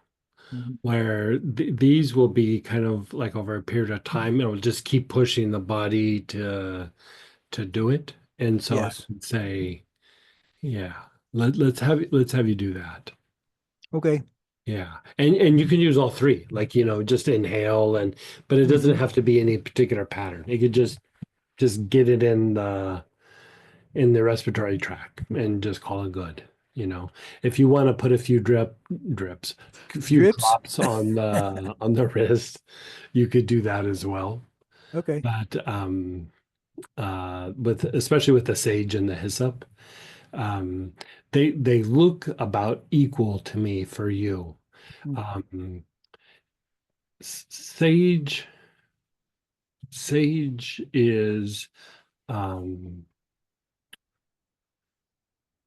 like a cure-all. So it's like when things are responding in the body, it will kind of be helpful. Yeah. And hyssop, it does do some weird regenerative things with like the skin that you wouldn't think about that it does. And so I wouldn't put it on the spots itself, but you could get some on the skin itself. Okay. Yeah. All right. Um, so Spanish sage Yeah, Spanish is sage, is regular equal. sage. Spanish Okay. sage would probably be my first choice. Yeah. Okay. Yeah. And Croatian hyssop would Yep. equal it as well. Perfect. Yep. Okay. Perfect. Perfect. Okay. Excellent. Thank you. Thank you. Thank you. Oh, one more thing. Uh-huh. Body in a slight case of shock. When I got home, the first thing that caught my eye was Melissa. So I took a shot of Spadric Melissa. That seemed to pull my body somewhat Yeah, out and I was that would able to work. relax. That could work. Sure. Okay. Tarragon, benzoin, rose, Melissa, sometimes neroli. Yeah. Okay. Good deal. Thank you, Hey, sir. I'm gonna just give me a second. I need to run to the bathroom.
Okay, I'm back. It's like you never left. Who is next? Go ahead, Letty, then Emilian. Hey, lady. Hi, Greg. Hi, Sam. Greg, so I have a couple of questions. These are more like the first two are more like coworkers from work. One of the ladies that she's one of the assistant that works in my department. She had been coughing really bad, and ended up going to the doctor. Mm. But she said they found like some white specks like on her lungs. They're not sure what they are. Did they do any testing? Mm, I think she's gonna have to go get testing. Yeah. I think those might have just been like through the X-ray, I think.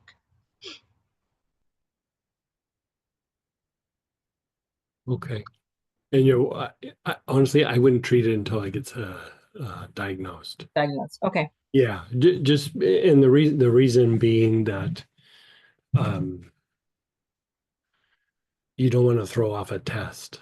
You know what I mean? Like Hmm. if something like that, depends on what it is, but like you don't want to throw the test off. So let them do the testing, and then you can go through and treat it. But um, I mean, was there a lot of them, or was there? She didn't really say. I don't think she said a whole lot of them, but I did ask her like if she was around secondhand smoke, and she said yeah, she was with her um first husband. But she says that where it hurts her, like it's almost like in the middle of her spine. It's kind of where she feels like a pain. But she'd been coughing and coughing, and then she finally ended up going to the doctor, and she says that I guess they did an X-ray and they found some spots, you know.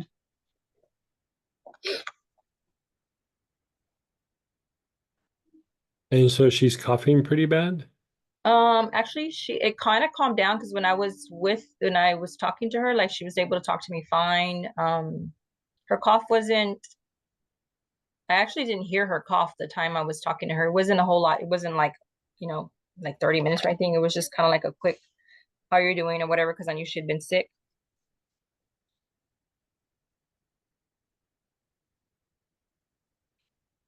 Has she always lived in Texas? No, Where did she from? Southern California or the she's Southwest? from Colombia. Colombia.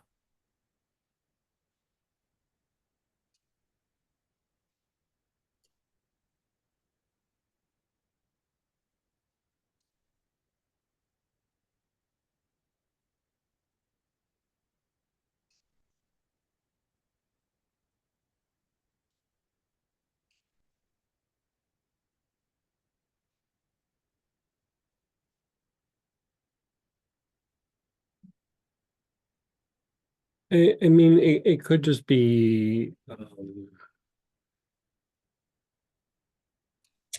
Is COVID known to leave anything like that? I mean, I know COVID does a whole bunch of different things, but I would be more concerned about like a lung infection, fungal infection, potential pneumonia. Those would be the first things that I'd want to cross off the list. That mhm. she was just coughing. I mean, sometimes these nodules can, they're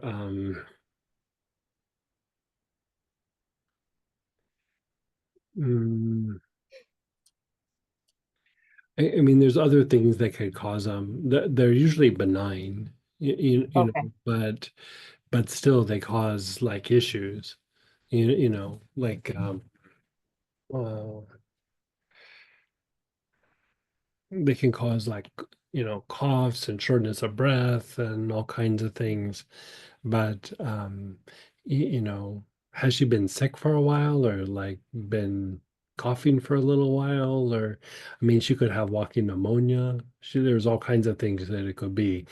The reason Yeah. why I was asking is like what you're describing also doesn't mean that that's what this is. I mean, because you would see it like with pneumonia or like a fungal or another kind of infection in the lungs, especially like pneumonia or walking pneumonia. Hmm. It's a thing that happens in like Southern California, Arizona, maybe even a little bit in New Mexico. Could be a little bit in Texas. I've never seen a case from Texas. It's usually Arizona and California, but it's like where things are real sandy and the sand gets stirred up and it Hmm. causes a thing called valley fever. And I've treated it a bunch and the x-rays almost always show kind of something similar to this, Hmm. but it doesn't mean that's what it is. Like Okay. that's why I would say, you know, they had to have done some sort of like thing where they've given her some antibiotics or something for something, but I'd still wait to get the diagnosis just so you don't throw any sort of testing off. But And what happened was she takes like this little motorized bike. That's what she uses to get to work. And she came one day and I think it was like started raining and she got all wet, you know. So and she travels like early in the morning when it's been cold. She rides her bike, that little bike that she has to work, because that's her means of transportation. She hasn't been wanting to learn to drive, so she rides that bike to work. So that I kind of would be started. concerned about pneumonia, like just with what you just said. That's what Uh-huh. I'd be concerned That's about. what I was thinking too, yeah, because of the time that she's leaving real early in the morning just to be there, and then it's been cold, it's been really cold some mornings. You know, because people can have like walking pneumonia and sometimes not even know it. No, yeah. And so, like, is she doing a follow-up or? Yeah, she is. I'll ask her Yeah. more. I just Okay. didn't get a chance So, to talk to her more. Yeah. yeah. Greg, the other question I have was another coworker came and talked to me today, and she actually was diagnosed with something that's kind of very rare. It's a autoimmune issue, but it's called IG and then G4. Are you familiar with that? I'd have to look it up. Yeah. So it's just The it's a disease. IgN4? Yeah, IG and then the G is lowercase and then G uppercase G and then the number 4. And it says it's a viral inflammatory condition that can affect nearly any organ in any organ system. Hmm. The teacher has lupus already, right? But in addition to lupus, this rare disease was found in her, and I think Okay. yeah. So, but she has lupus. Yes. Yeah. So, she'd be willing to do some things. Okay. I think she would. So I'd have her take clove internally, 2 or 3 drops daily in water. I would have her use a vetiver body tonic and apply it to the torso and whatever parts of her spine she could reach daily, like at the end of the day, twice a day if she could, but like at least once a day. And then some Moroccan thyme. Preferably would be internal, like a couple of drops in water. But if she's too overwhelmed by taking things internally like that, a lot of inhalation, like a lot. Yeah. Yeah, and I had mentioned that to her about Moroccan thyme, but I was telling her just I'm gonna say I know I don't like the smell of Moroccan thyme, but I was telling that was the first thing I had mentioned to her. I said that Moroccan thyme is known for like people that have autoimmune issues, but I told her you have to be willing to smell that. I don't know. I don't like the thyme at all. Like, ooh. Clove is also very good for lupus. Clove is Okay. really, really good for lupus. Okay. Yeah. Alrighty.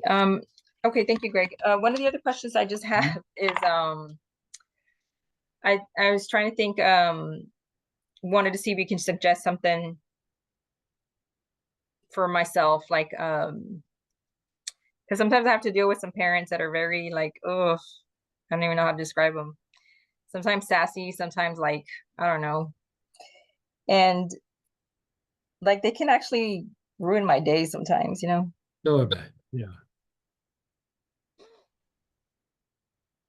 So I have a parent who's raising a kid, and then the parents, well, I don't know, it's an aunt, and then the other sister is another aunt or something. Like she wants to be in the meeting and she wants to try to like, because she knows special education, she wants to try to like run the show type of thing when she's not even like a parent, you know. But I don't know, I was asking her something. I just told her like, well, you know, when we do have permanent placements, I said, we don't start taking data until after we have goals for the student, the goals are in place, then we start taking data on those goals that we've developed for the kid. And she said something like, yeah, she said something like, yeah, I know how to read an art. She goes, I have a master's degree. I was thinking in my head, like, who cares if you have a master's degree? I was just like, oh my gosh, she's just very sassy. Like, and I still have to meet with her again one more time because she tabled the art. She was like, no, I told you we wanted this draft ahead of time, and she just, oh my God. So she's acting as the child's guardian? Mm-hmm. Like legally she's?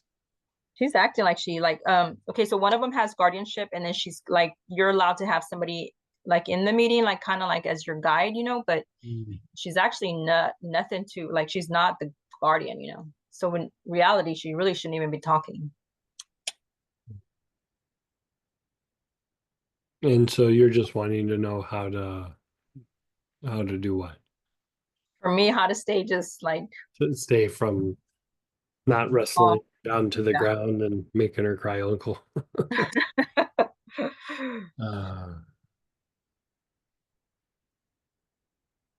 So like when that happens, so two-part question. Is there something that you have to resolve there, first off? Yeah, I'm gonna have to. I mean, we still haven't been able to come to like an agreement with the goals. Like she's questioning every little thing. She's questioning the goals. She's questioning like just, there's some people that like to just tear into the paperwork, And the thing about it is like, So like with that, she's not wanting, like she's following the process and not wanting to set the goals, or she's not following the process. no, she's following the process, but she's just being very picky. Like she wants to read every single goal and make sure like that the goal, I mean, the goals that are in place, like we're when we develop them, we have to be able to collect data on them, and what we have in place, we'll be able to collect data on them. But I switched them up because once we had more time, I went back in and I looked and I just said, let me just give her some really good goals based on what the teachers recommended,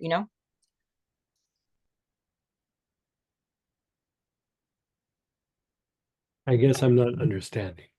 So the child's in place. Mhm. She's following the process. She's just being nitpicky about the goals that we develop for the student. Yeah, like we have goals that we develop for a student. Like let's say the student struggles with reading comprehension. Then we come up with the goal. We're like, from annual to annual, when given a great level of reading material, the student will be able to, like improve reading comprehension goals by, and then doing whatever. and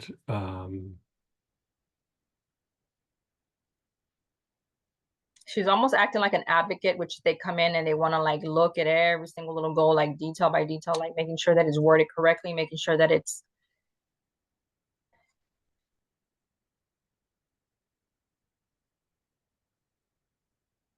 and she's the kid was at our school, left, went to a different school, came back, and my old boss, that was our old coordinator, remembers this set of ladies. So it's like they've known to do this, but like, is she not happy with the goals, or she's I that's the part I'm not quite getting. Like what?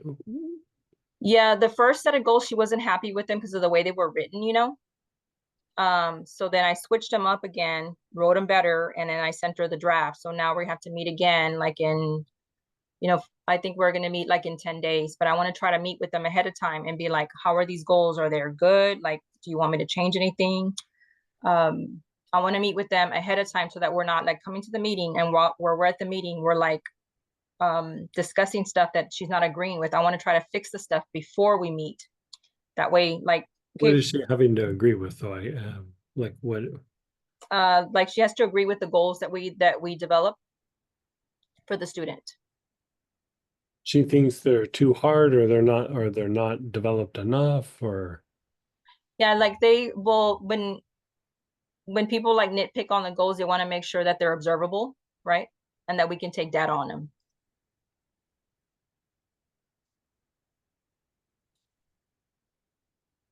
And they are teak based, right? Like we follow like teaks that yeah. I mean, I think you're just gonna have to go through the meetings with them. I mean, I don't know that there's any way to.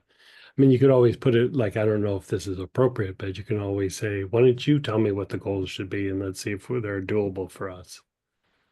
Okay. Just like turning back on her. Mm-hmm.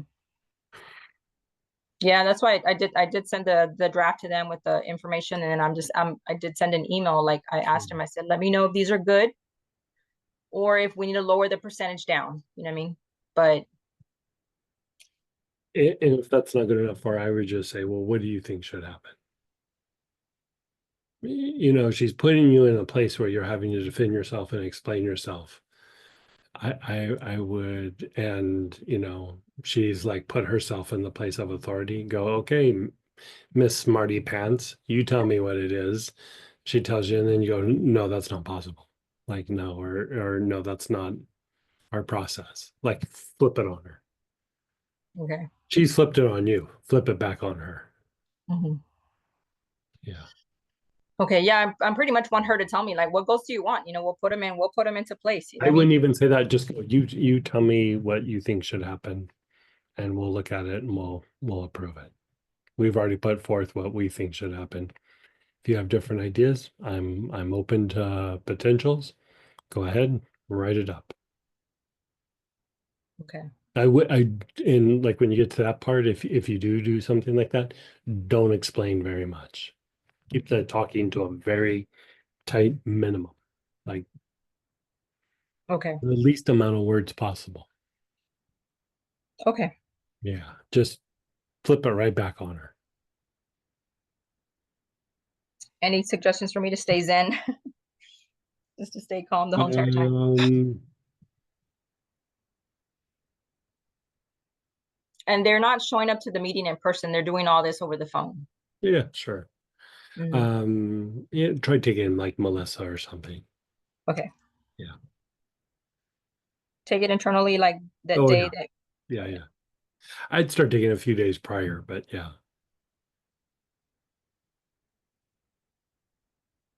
Okay. Thank you so much, Greg. Thank you. And then go ahead, Emiliana, then Robert. Hey, Emiliana. Hey, Greg. Can you hear me? Yes. Oh, great. So first, can you talk a little bit about HoWood? What is it? How do I use it? It came with a kit, and I don't know anything about how to use it. Which one is it again? HO HoWood. Oh, HoWood. It's camphor. It's a type of camphor. So you would use it just like you would camphor. Yeah. Oh, that's helpful. Yeah. Okay, thank you. Yeah. It's basically it's Chinese camphor. Like it's just from a different region. Yeah. Oh, thank you. And my second question is about grief. In the past week, I've had one patient who lost his mother in January and another patient who lost her partner. Okay. So yeah, what oil or So you preferably have I'd like it. you I'd have like it. some options there. Like the premium thing to use would be ginger lily. Like have them inhale Oh, ginger lily. okay. There's a blend, sadness and grief, but in the blend is I have ginger lily. oh, perfect. Like marjoram can be helpful, cypress can be helpful, rose can be helpful. And sometimes when you know they get that like lump in their throat, like from grief, but that's usually older grief. Like things like Melissa can be helpful.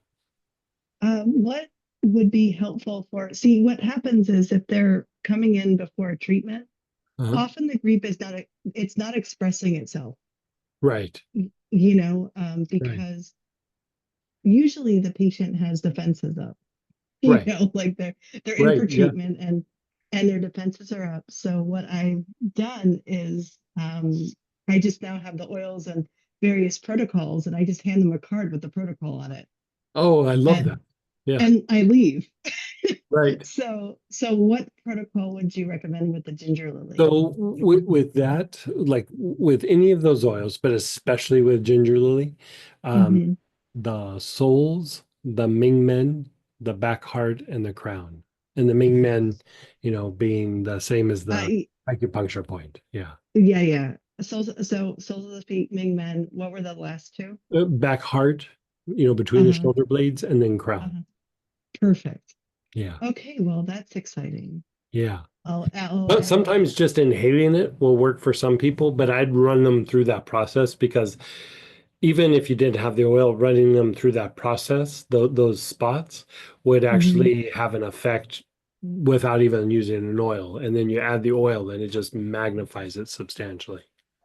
The thing that's I, nice about the oil is, because you're inhaling it, it makes the brain shift in a way that maybe their mind's not ready to let go of it or process it, or like you said, their defenses are up.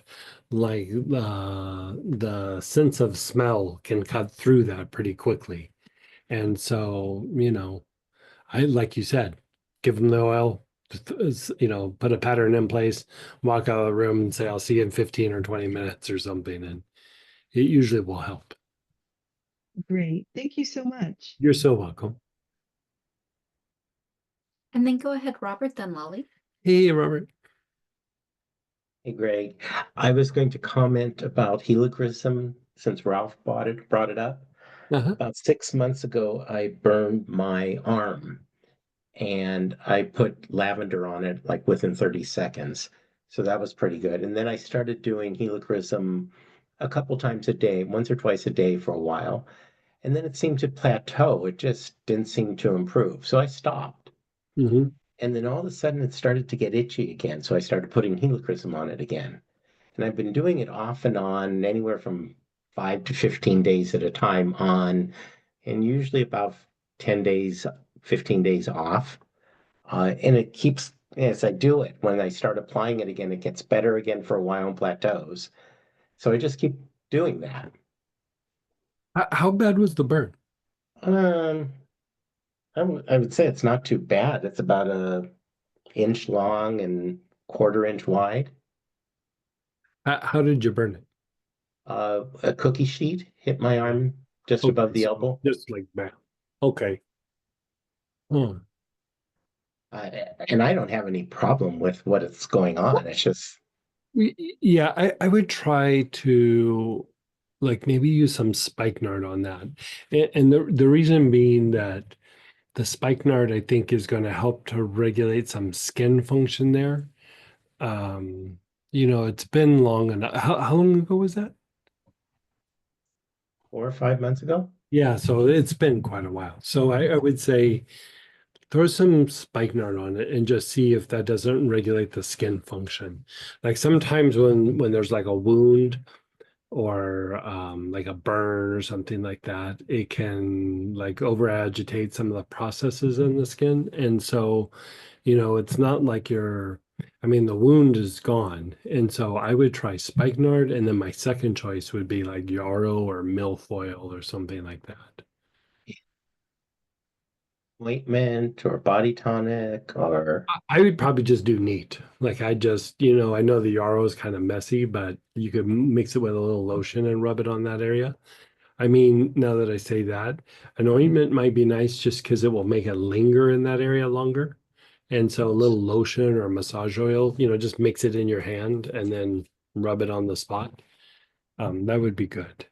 Yeah. okay. So, and that's for both of them, both spikenard or yarrow. Yeah. Yeah. Okay.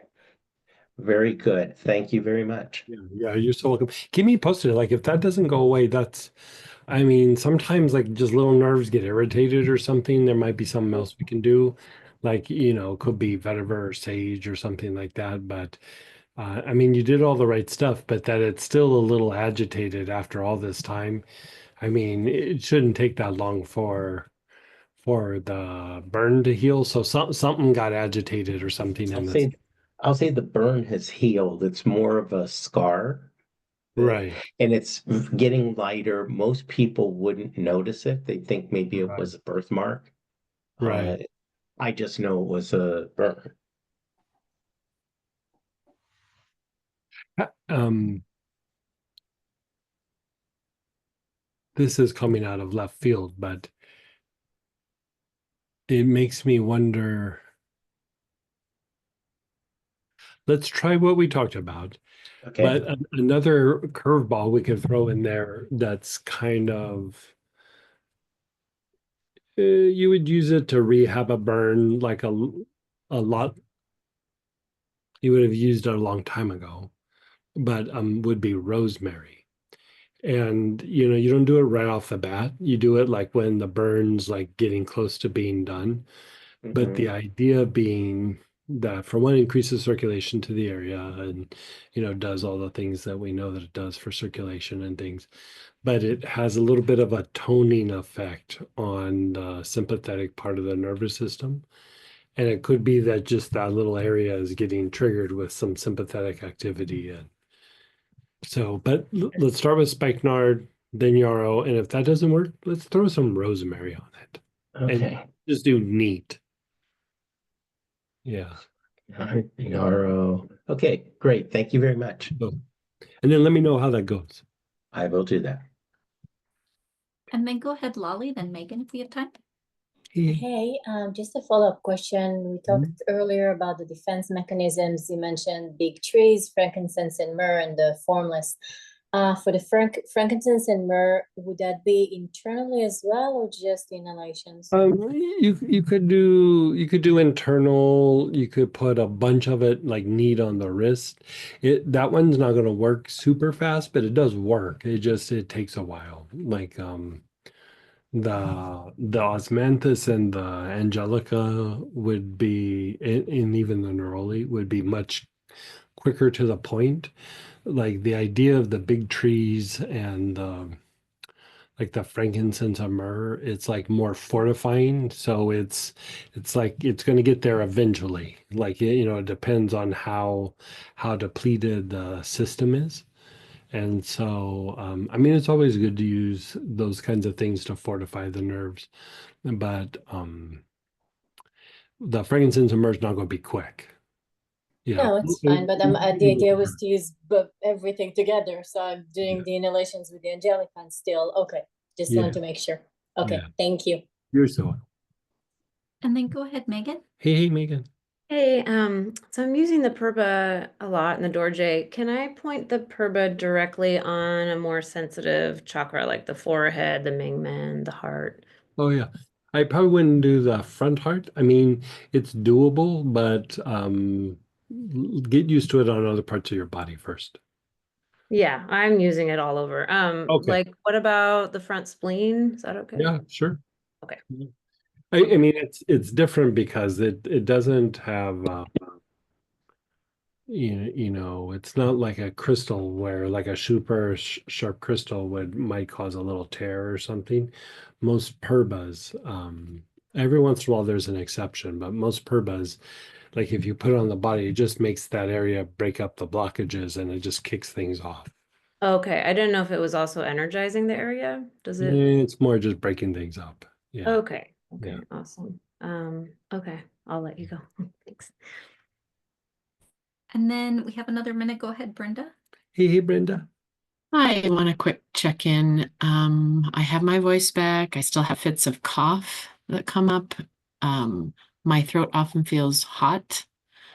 I saw my acupuncturist and she said the points to the stomach in the throat were needed needles. Okay. And I'm not sure what to focus on.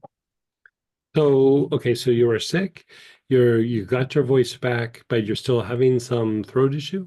Cough, red throat, and not in the sinuses. It's just really focused in the throat. And sometimes when I wake up in the morning, I have a small productive cough, but it doesn't continue. I will have fits of coughing if I talk too much. And do you have mucus in your lungs or mucus in your sinuses? I'm not aware of mucus in the sinuses. I think there's some mucus in the upper lungs. Okay.